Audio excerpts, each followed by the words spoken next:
మారి ఇంకా వారి గురించి మాట్లాడడం కూడా నాకు సిగ్గుగా అనిపిస్తా ఉంది. ఆయన పెద్ద కార్పొరేట్ ఆఫీసు కందుకూరులో పెడితే ఆ ఆఫీసును ధ్వంసం చేశారని చెప్పి రాజకీయ కుట్రలు అంట.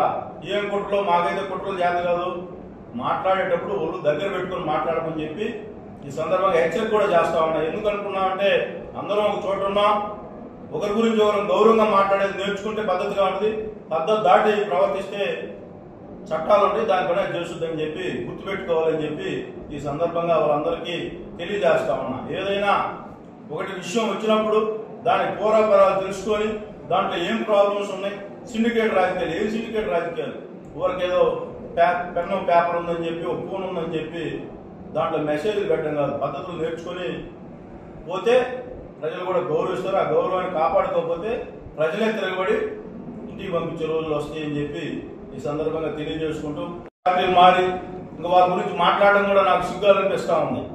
ఆయన పెద్ద కార్పొరేట్ ఆఫీసు కందుకూరులో పెడితే ఆ ఆఫీసును ధ్వంసం చేశారని చెప్పి రాజకీయ కుట్రలు అంట.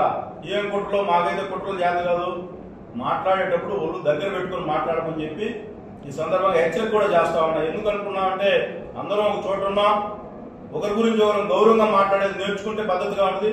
పద్ధతి దాటి ప్రవర్తిస్తే చట్టాలు ఉంటాయి, దానిపైన చేస్తుందని చెప్పి గుర్తుపెట్టుకోవాలని చెప్పి ఈ సందర్భంగా వాళ్ళందరికీ తెలియజేస్తా ఉన్నా. ఏదైనా ఒకటి విషయం వచ్చినప్పుడు దాని పూర్వపరాలు తెలుసుకొని దాంట్లో ఏం ప్రాబ్లమ్స్ ఉన్నాయి, సిండికేట్ రాజకీయాలు, ఏం సిండికేట్ రాజకీయాలు, ఊరికేదో పెన్ను పేపర్ ఉందని చెప్పి ఒక ఫోన్ ఉందని చెప్పి దాంట్లో మెసేజ్లు పెట్టడం కాదు. పద్ధతులు నేర్చుకొని పోతే ప్రజలు కూడా గౌరవిస్తారు. ఆ గౌరవాన్ని కాపాడుకోకపోతే ప్రజలే తిరగబడి ఇంటికి పంపించే రోజులు వస్తాయని చెప్పి ఈ సందర్భంగా తెలియజేసుకుంటూ